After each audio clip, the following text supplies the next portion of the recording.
As she stood in front of her 5th grade class on the first day of school, she told the children an untruth.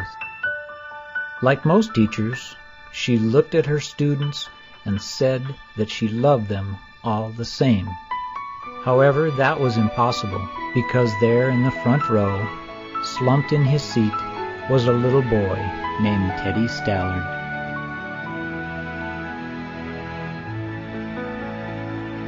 Miss Thompson had watched Teddy the year before and noticed that he didn't play well with other children, that his clothes were messy, and that he constantly needed a bath.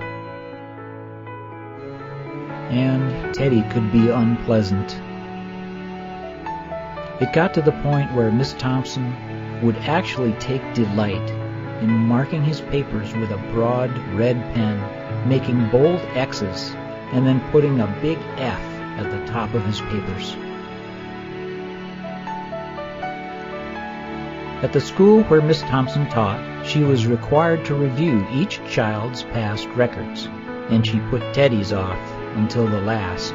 However, when she reviewed his file, she was in for a surprise.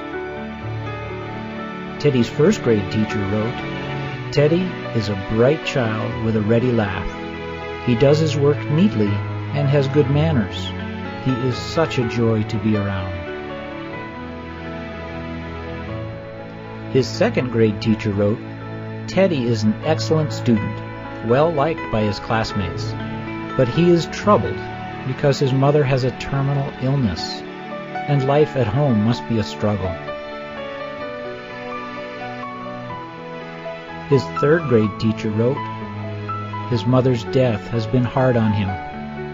He tries to do his best, but his father doesn't show much interest, and his home life will soon affect him if some steps aren't taken."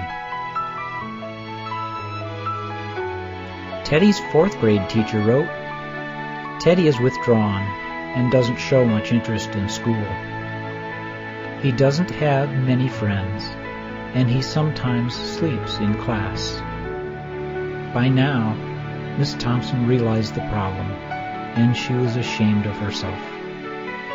She felt even worse when her students brought her Christmas presents, wrapped in beautiful ribbons and bright paper, except for Teddy's. His present was clumsily wrapped in heavy brown paper that he got from a grocery bag.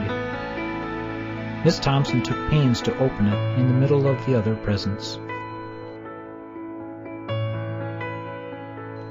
Some of the students started to laugh when she found a rhinestone bracelet with some of the stones missing and a bottle that was 1/4 full of perfume, but she stifled the children's laughter when she exclaimed how pretty the bracelet was, putting it on and dabbing some of the perfume on her wrist.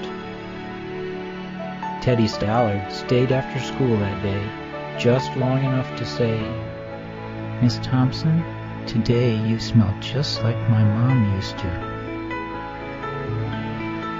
After the children left, she cried for at least an hour. On that very day, she quit teaching reading, writing, and arithmetic. Instead, she began to teach children. Miss Thompson paid particular attention to Teddy. As she worked with him, his mind began to come alive. The more she encouraged him, the faster he responded. By the end of the year, Teddy had become one of the smartest children in the class. And, despite her lie that she would love all the children the same, Teddy became one of her teacher's pets. A year later, she found a note under her door from Teddy, telling her that she was the best teacher he'd ever had in his whole life.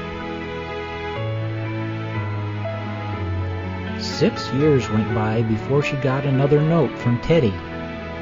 He then wrote that he had finished high school 3rd in his class, and she was still the best teacher he ever had in his whole life.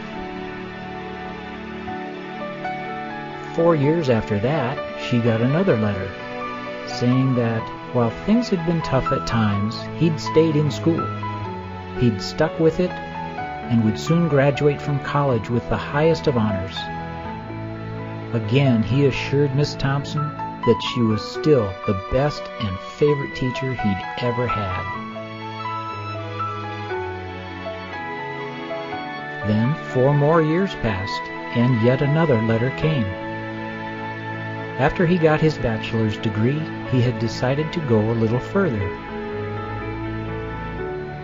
She was still the best and favorite teacher he'd ever had. But now his name was a little longer. The letter was signed Theodore F. Stallard, M.D.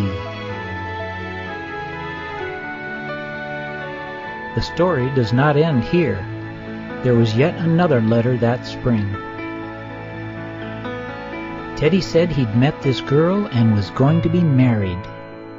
He explained that his father had died a couple of years ago, and he was wondering if Miss Thompson might agree to sit at the wedding in the place that was usually reserved for the mother of the groom. Of course, Miss Thompson did, and guess what? She wore that bracelet, the one with several rhinestones missing. Moreover, she made sure she was wearing the perfume that Teddy remembered his mother wearing on their last Christmas together. They hugged each other, and Dr. Stallard whispered in Miss Thompson's ear, "Thank you for believing in me. Thank you so much for making me feel important and showing me that I could make a difference." Miss Thompson, with tears in her eyes, whispered back. She said, "Teddy, you have it all wrong. You were the one who taught me that I could make a difference. I didn't know how to teach until I met you."